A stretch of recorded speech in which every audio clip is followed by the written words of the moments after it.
네, 이제 성경 말씀 보겠습니다. 로마서 11장 1절에서 16절 말씀입니다. 신약 성경 로마서 11장 1절부터 16절까지 교독하겠습니다.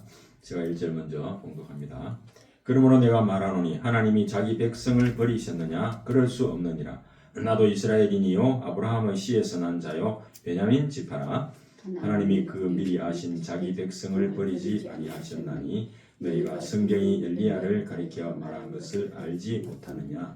그가 이스라엘을 하나님께 고발하되 주여 그들이 주의 선지자들을 죽였으며 주의 제단들을 헐어버렸고 나만 남았는데 내 목숨도 찾나이다 하니 그에게 하신 말씀이 대답이 무엇이냐. 내가 나를 위하여 바알에게 무릎을 꿇지 아니한 사람 7,000명을 남겨두었다 하셨으니 그런데 이와 같이 지금도 은혜로 택하심을 따라 남은 자가 있느니라. 만일 은혜로 된 것이면 행위로 말미암지 않음이니 그렇지 않으면 은혜가 은혜되지 못하느니라. 그런즉 어떠하냐. 이스라엘이 구하는 그것을 얻지 못하고 오직 택하심을 입은 자가 얻었고 그 남은 자들은 우둔하여 졌느니라. 기록된 바 하나님이 오늘까지 그들에게 혼미한 심령과 보지 못할 눈과 듣지 못할 귀를 주셨다 함과 같으니라. 또 다윗이 이르되 그들의 밥상이 올무와 덫과 거치는 것과 보응이 되게 하시옵고 그들의 눈은 흐려 보지 못하고 그들의 등은 항상 굽게 하소서 하였느니라. 그러므로 내가 말하노니 그들이 넘어지기까지 실족하였느냐? 그럴 수 없느니라. 그들이 넘어짐으로 구원이 이방인에게 이르러 이스라엘로 시기나게 함이니라. 그들의 넘어짐이 세상의 풍성함이 되며 그들의 실패가 이방인의 풍성함이 되거든 하물며 그들의 충만함이리요. 내가 이방인이 너에게 말하노라. 내가 이방인의 사도인 만큼 내 직분을 영광스럽게 여기노니 이는 혹 내 고륙을 아무쪼록 시기하게 하여 그들 중에서 얼마를 구원하려 함이라. 그들을 버리는 것이 세상의 화목이 되거든 그 받아들이는 것이 죽은 자 가운데서 살아나는 것이 아니면 무엇이리요. 16절 같이 지혜서 하는 처음 익은 곡식 가루가 거룩한 즉 떡덩이도 그러하고 뿌리가 거룩한 즉 가지도 그러하니라. 아멘. 예. 이 바울은 이스라엘 백성은 하나님께서 절대로 버리지 않는다고 하는 그런 믿음이 있었습니다. 이 로마서 9장 3절에서도 나는 형제 곧 고륙의 친척을 위하여 내 자신이 저주를 받아 그리스도에게 끊어질지라도 원하는 바로라. 그렇게 고백을 했죠. 즉 자기 백성들이 모두 구원받기를 간절히 원했다는 말입니다. 그런데 이스라엘 백성들은 믿음을 의지하지 않고 그 행위를 의지함으로 그리스도에게 끊어졌으나 남은 자는 반드시 구원하신다고 하는 그런 확신이 있었습니다. 오늘 이 본문을 통해서 이스라엘이 완전히 버림받았는지 아니면 아직도 이스라엘을 향한 그 회복의 약속이 유효한지 또 불신앙의 동족에게 하나님의 그 구원의 경륜은 어떻게 전개되는지 이런 부분을 우리가 살펴보면서 하나님 주신 은혜를 함께 나누기 원합니다. 본론입니다. 첫 번째, 이스라엘이 구원받았다고 하는 근거가 어디 있느냐 하는 겁니다. 바울은 하나님께서 택한 이 민족인 이스라엘 백성이 구원받는다고 하는 그 확신을 가지고 있었는데 그 근거를 세 가지로 들고 있죠. 첫 번째는 정통 유대인인 자신이 구원받았다고 하는 그 사실이 바로 근거라는 겁니다. 그는 본문 1절에 보면 오늘 그러므로 내가 말하노니 하나님이 자기 백성을 버리셨느냐? 그럴 수 없느니라. 나도 이스라엘인이요 아브라함의 씨에서 난 자요 베냐민 지파라고 했습니다. 이 말씀은 바로 바울 자신이 유대인 중에서도 정통 유대인이라고 하는 겁니다. 여기서 이스라엘이라고 하는 것은 보통 이스라엘 민족이라고 하는 말인데 그 중에서 자신은 아브라함의 씨, 즉 철두철미하게 아브라함으로부터 내려오는 그 정통 이스라엘 계보라고 하는 말이고 또 그 중에서도 베냐민 지파는 이스라엘 12지파 중에서 솔로몬 아들 르호보암 왕 때에 북쪽 이스라엘로 10지파가 배반해 가버리고 남쪽 유다에는 이제 유다 지파하고 베냐민 지파밖에 남지 않았습니다. 이 유다 지파는 원래 왕족이니까 그대로 남았다고 하지만 이 베냐민 지파는 그렇지 않음에도 배반하지 않고 남아 있었다 하는 거죠. 한마디로 바울 자신은 순수 아브라함의 혈통으로서 유대인 중에 유대인인데 예수 믿는 성도들을 가장 많이 핍박했던 자였던 자기를 하나님이 구원하신 것을 보면 아직 믿지 않고 거역하는 그 이스라엘도 하나님이 버리실 리가 없다. 이렇게 지금 1절에서 논지를 펴고 있습니다. 두 번째는 이스라엘은 하나님이 택한 백성이기 때문에 그렇다라고 하는 겁니다. 본문 2절에 보니까 하나님이 그 미리 아신 자기 백성을 버리지 아니하셨나니 라고 했습니다. 이스라엘은 하나님께서 자신의 뜻과 계획을 미리 아시고 택하신 백성이기 때문에 결코 버리지 않으신다는 겁니다. 많은 사람 중에 아브라함을 택하시고 그 아브라함을 통해서 그 후손들을 통해서 하나님의 구원 계획을 이루시고자 하는 그 뜻이 있다. 그래서 선민이라 선택된 백성이다 이렇게 말하죠. 미리 아신다는 것은 바로 이러한 하나님의 예정을 말하는데 하나님의 예정하심이 변할 수 없는 것처럼 그가 예지하시는 이 민족은 결코 버림을 당하지 않을 것이다 하는 겁니다.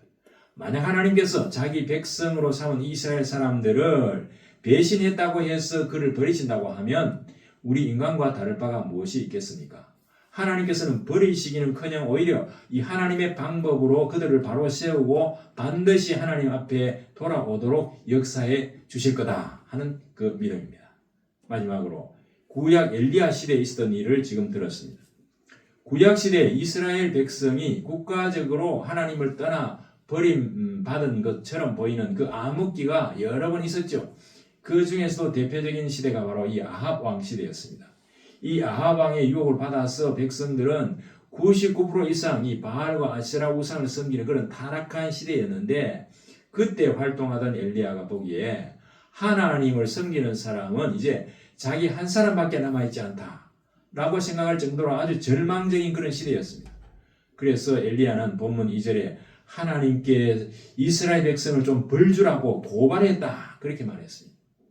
3절에 보니까 주여 그들이 주의 선지자들을 죽였으며 주의 제단을 헐어버렸고 나만 남았는데 내 목숨도 찼나이다. 이렇게 하나님 앞에서 이 억울함을 고소하고 고발했던 겁니다.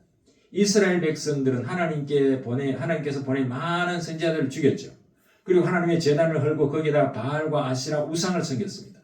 그리고 홀로 남았다고 생각하는 엘리야마저 죽이려고 지금 쫓아오고 있는 것이기 때문에 그렇습니다. 우리가 잘 아는 열왕기상 18장에 보면 이 엘리야는 야합 왕에 가서 바알이 참 신인지 하나님이 참 신인지 한번 대결해 보기 위해서 우리가 제단을 만들어 놓고 자기 신에게 기도해서 하늘에서 불이 떨어져 가지고 그 제단의 제물을 다 태운다면 그 신이 참 신이다 이렇게 인정하자라고 제안을 했죠. 그래서 바알 선지 450명, 아시라 선지자 400명을 갈멜의 산으로 모았습니다. 그들은 자기 신에게 아주 열정적으로 기도를 했지만은 기적은 일어나지 않았습니다. 그러나 엘리야가 기도했을 때 하나님께서 불이 내려가지고 그 제물을 몽땅 태우는 그런 놀라운 기적이 일어났죠. 그래서 그 악한 선지자 850명을 모두 죽였습니다. 그들을 죽인 것은 하나님의 공의였습니다. 이 앙심을 푼 이 아합과 이세벨이 이제 엘리야를 죽이라고 병사들을 이제 명령을 했죠. 이때 엘리야가 이제 남쪽 광야로 도망가면서 얼마나 힘들었던지 로뎀 나무 아래에서 하나님 차라리 저를 죽여주십시오. 광야에 혼자 남은 사람 이 생명을 거두어달라고 기도하면서 자살할 정도로 그렇게 공경에 처해 있었던 겁니다. 그러나 본문 4절에 보니까 하나님께서는 엘리야에게 대답하시기를 그에게 하신 대답이 무엇이냐? 내가 나를 위하여 바알에게 무릎을 꿇지 아니한 사람 7,000명을 남겨두었다. 이렇게 말씀하셨습니다. 엘리야의 생각과 전혀 다르게 이 7,000명이 어떻게 남게 되었을까요? 다름 아니라 자기 백성을 버리지 않으시는 이 하나님의 은혜와 긍휼하심으로 하나님을 경외하고 있는 이들을 아직 남아 있다 하는 사실입니다. 본문 5절에 보니까 그런 이와 같이 지금도 은혜로 택하심을 따라 남은 자가 있느니라 이렇게 말했습니다. 즉 이스라엘 동족 중에도 하나님의 은혜로 구원받을 그 남은 자가 분명히 있다. 그래서 본문 6절에도 보니까 만일 은혜로 된 것이면은 행위로 말미암지 않으니 그렇지 않으면 은혜가 은혜되지 못하느니라 그렇게 말했습니다. 이 은혜로 구원받았다고 하는 것은 어떤 선한 행위를 했기 때문에 그것이 아니라 주님의 일방적인 은혜와 사랑으로 구원받은 것을 말하죠. 그래서 이 은혜가 떠나지 않는 한 이스라엘 백성에게는 소망이 있다고 이제 바울은 확신하고 있는 겁니다. 요컨대 하나님께서 이스라엘 백성을 결코 버릴 수 없는 증거가 바로 자기 자신이고, 또 그 다음에 뭡니까? 이 이스라엘 백성은 하나님이 택한 선민이고, 그리고 이 엘리야 시대에 하나님께서 바알에게 절하지 않는 7,000명을 남겨둔 것이 바로 그 증거다라고 이야기를 하고 있습니다. 그래서 절대로 하나님은 이스라엘 백성을 버리지 않는다라고 확신을 한 겁니다. 이 엘리야 시대와 마찬가지로 지금도 지금 이 바울 시대에도 유대인은 불신앙으로 그리스도의 복음과 또 그리스도인을 박해하고 반대하는 것처럼 보이지만은 그들 중에는 하나님의 은혜로 믿음을 가진 그 남은 자들이 반드시 있다. 이 남은 자라고 하는 것은 이 구약 시대부터 이스라엘 역사와 함께 꺼지지 않고 이어내려오는 그런 희망의 상징이었죠. 이 불신앙 시대에 하나님의 남은 자가 될 수 있는 것은 자신의 공로나 노력이 아니라 오직 하나님의 자유로운 은혜와 그 택하심에 의해서다라고 하는 겁니다. 우리도 바울처럼 아무리 우상 숭배하는 우리 동족이 있다 해도 그 중에서 하나님의 은혜로 택함 받을 사람이 있다는 그 확신을 가지고 동족을 바라봐야 됩니다. 오늘날에도 우리 눈으로 보기에는 세상 사람들이 모두 하나님 떠난 것 같지만 지금도 하나님의 은혜의 선택을 따라 남은 자, 곧 믿기로 작정된 자, 예비된 자들이 많이 있다는 것을 우리는 믿습니다. 아무리 세상이 어두워도 그 가운데서 하나님께서 남겨놓으신 7,000명이 있다고 하는 사실을 믿고, 특히 우리 북한 동포에 대해서도 같은 그런 시각을 가져야 되겠습니다. 저 북한 정부도 어느 날 갑자기 무너지는 날이 반드시 올 겁니다. 그때가 되면 남은 자 7,000명이 할렐루야 찬송하면서 영광스러운 모습으로 우리 앞에 나타나리라 믿습니다. 지금도 저 북한 김정은 독재 정권 하에서도 신앙을 지키고 기도하고 있는 그 숨은 그리스도인들, 지하 성도들이 있다고 하는 사실 우리는 언론을 통해서 가끔씩 전해 듣고 있습니다. 두 번째, 택함을 받지 못한 사람들이 있습니다. 그런데 만약 하나님의 은혜로 택함 받은 이 남은 자에 포함되지 못한 그런 사람들은 어떻게 될까 하는 거죠. 본문 7절에 보니까 그런즉 어떠하냐? 이스라엘이 구하는 그것을 얻지 못하고 오직 택하심을 입은 자가 얻었고 그 남은 자들은 우둔하여졌느니라고 했습니다. 이스라엘이 구하는 것은 이제 구원받는 것인데 그 반대로 택함을 받지 못한 남은 자라고 하는 것이 여기에 있죠. 여기서 우둔해진다고 하는 것은 양심이 마비되어 가지고 무감각하게 된 그런 상태를 말합니다. 하나님께서 구원의 은총을 베풀어 주시지 않으면은 인간의 양심은 마비된 채로 그냥 있게 됩니다. 그래서 자신의 목적을 위해서 온갖 수단 방법을 쓰고도 양심의 가치를 전혀 느끼지 않는 그런 무감각한 상태가 됩니다. 왜냐하면 이미 죄의 포로가 된 상태이기 때문에 그렇습니다. 그 우둔함은 본문 8절과 같은 현상으로 나타나는데 8절에 보니까 기록된 바 하나님이 오늘까지 그들에게 혼미한 심령과 보지 못할 눈과 듣지 못할 귀를 주셨다 함과 같으니라고 말했습니다. 이스라엘 민족이 영적 윤리적으로 이렇게 완고해진 것을 구약 신명기 29장 4절 또 이사야 29장 9절 또 6장 9절 10절을 보면 그것을 이제 인용해서 지금 바울이 설명하고 있는데 하나님의 은총이 임하지 않은 인간의 영혼은 영적 윤리적인 호소에 대해서 아무런 반응을 보이지 않는 그런 무감각한 상태가 된다. 혼미한 상태가 된다. 그래서 하나님의 진리에 대해서 어두운 상태에 놓여 있다 하는 겁니다. 즉 하나님의 은총이 임하지 않으면 아무것도 들을 수도 볼 수도 없다는 겁니다. 오늘날 또 하나님 말씀을 들을 수 있는 기회는 교회뿐만 아니라 인터넷이나 유튜브를 통해서 얼마든지 널려 있지만은 그 말씀을 듣는 사람은 우리나라 국민이 한 25% 정도밖에 되지 않는다. 기독교인이 그 정도밖에 되지 않는다는 거죠. 하나님이 듣지도 보지도 못하게 마음을 우둔하게 만드시면은 결과적으로 어떤 일이 일어나겠습니까? 그래서 바울은 본문 90절에 보면 시편 69편 22, 23절을 인용해가지고 다윗의 입을 통해서 하나님이 말씀하신 이 시편의 저주가 이스라엘 민족에 대한 하나님의 심판으로 다가온다는 겁니다. 특히 다윗의 마지막 자손으로 오신 그 예수님을 이스라엘 백성이 거부한 사실을 가리키고 있습니다. 본문 9절 10절을 보면은 또 다윗이 이르되 그들의 밥상이 올무와 덕과 거치는 것과 보응이 되게 하시었고 그들의 눈은 흐려 보이지 못하고 그들의 등은 항상 굽게 하옵소서 하였느니라. 얼마나 무서운 저주입니까? 흔히 들짐승을 올무로 잡으려 할 때는 그 앞에 먹이를 두지만은 그것을 먹으러 올 때에 그 올무에 빠지도록 우리가 장치를 해놓아서 짐승을 잡죠. 안타깝게도 어떤 자들에게는 그들의 밥상이 바로 이렇게 올무와 덫이 된다라고 말했습니다. 이 밥상이라고 하는 것은 세상 사람들이 밤낮없이 추구하는 그런 육신적인 관심사, 이것을 말하고 있습니다.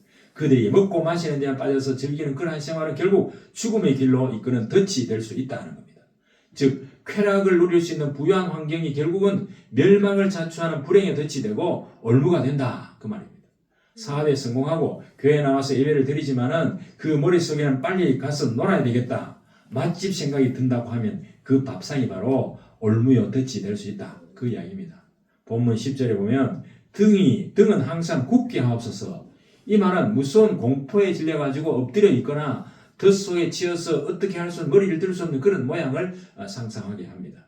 완악한 이스라엘 백성들은 자기 자신의 행위로 의롭다 하심을 얻으려고 엄청난 수고와 무거운 짐을 지고 있는 겁니다. 성경에는 물질이나 명예나 권력 등 하나님보다 더 기뻐하고 좋아하는 것이 있다면 그것은 모두 우상 숭배라고 말합니다. 따라서 그들은 그것을 얻기 위해서 등이 굽을 만큼 무거운 수고와 죄짐에 눌려 있다는 겁니다. 최후 심판에는 그러한 자신들의 죄악의 책임을 져야 되고 이에 합당한 징계와 징벌이 기다리고 있다는 것을 알아야 한다는 겁니다. 마태복음 24장 38절 39절에 보면 홍수 전에 노아가 방주에 들어가던 날까지 사람들이 먹고 마시고 장가들고 시집가고 있으면서 홍수가 나서 그들을 다 멸하기까지 깨닫지 못하게 하였으니 인자의 임함도 이와 같으리라고 경고했습니다. 먹고 마시고 시집가고 장가들인 것이 나쁘다는 의미가 아니죠.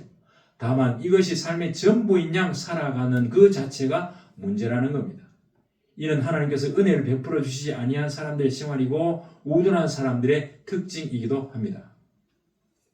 그런데 우리도 땅만 보고 살았던 사람인데 어떻게 우리가 하나님께 우리 영혼의 등을 펴주셨습니까?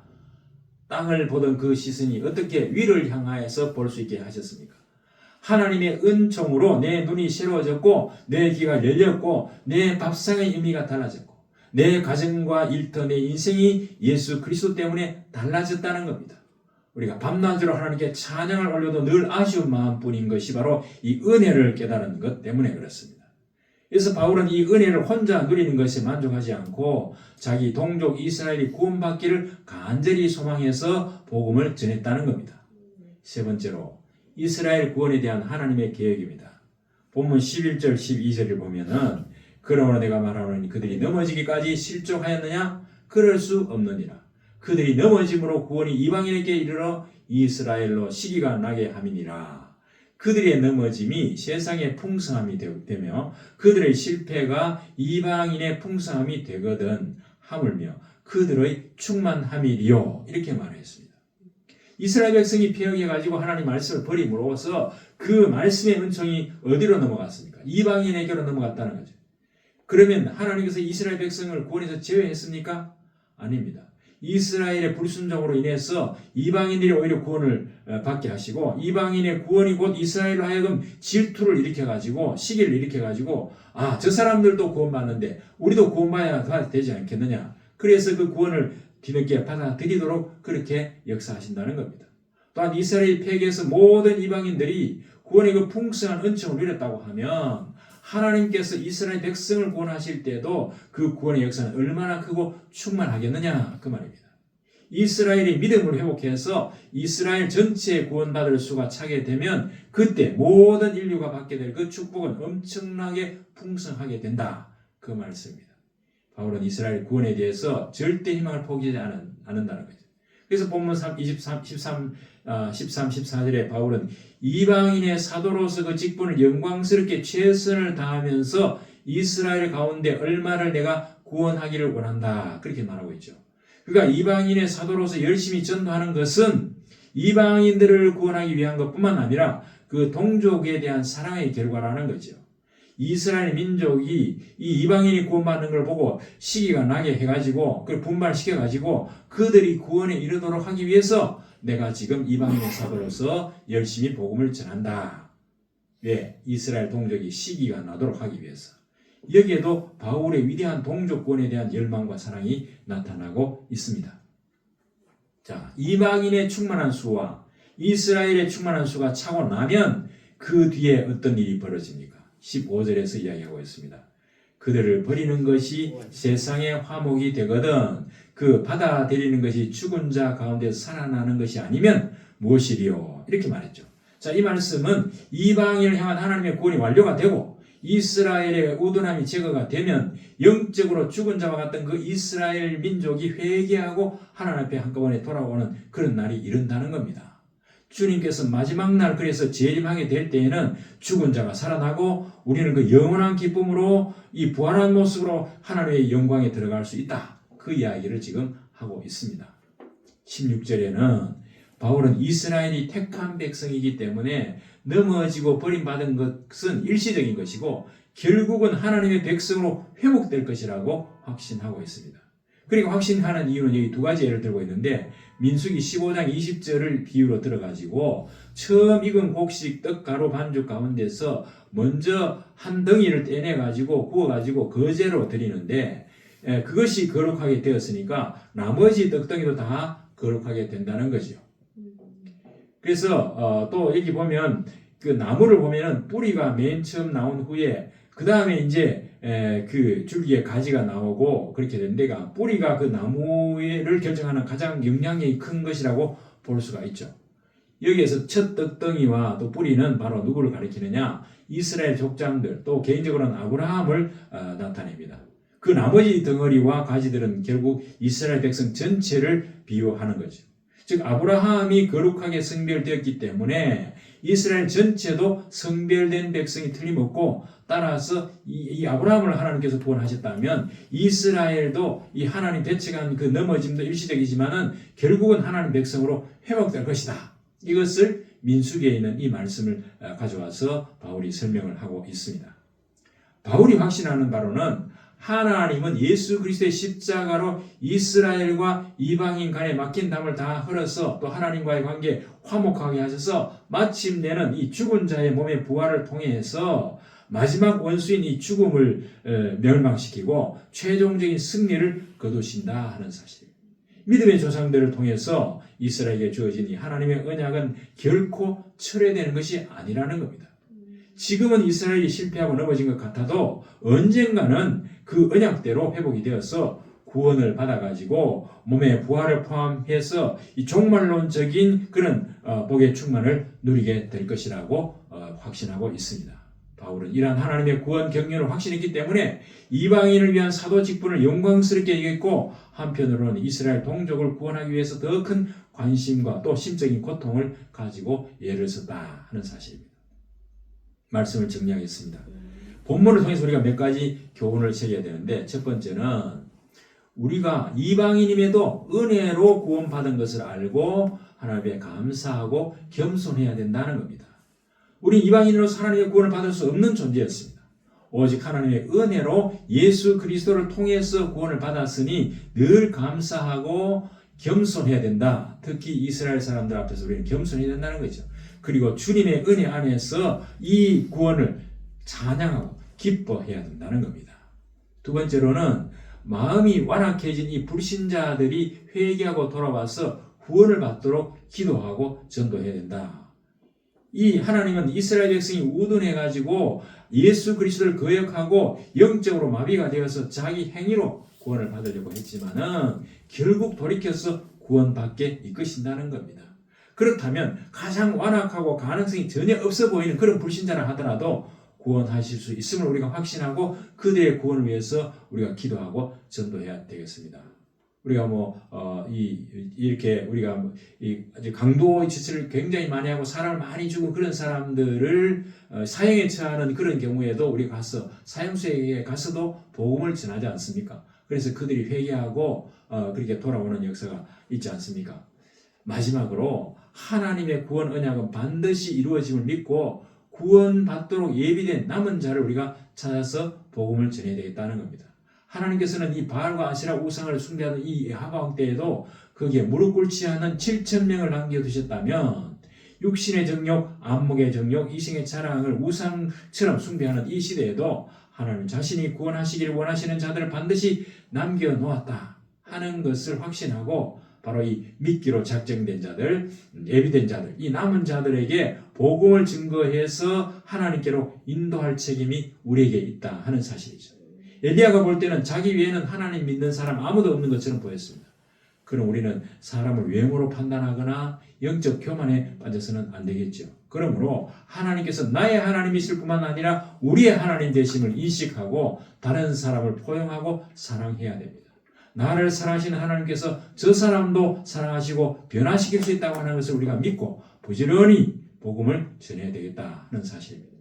저 여러분 모두 하나님께서 남겨두신 이 시대에 7,000명이 어디에 있는지 부지런히 찾아다니면서 복음의 증인 되시기를 주의 이름으로 축복합니다. 기도하겠습니다. 아버지 하나님, 이스라엘의 이 남은 자를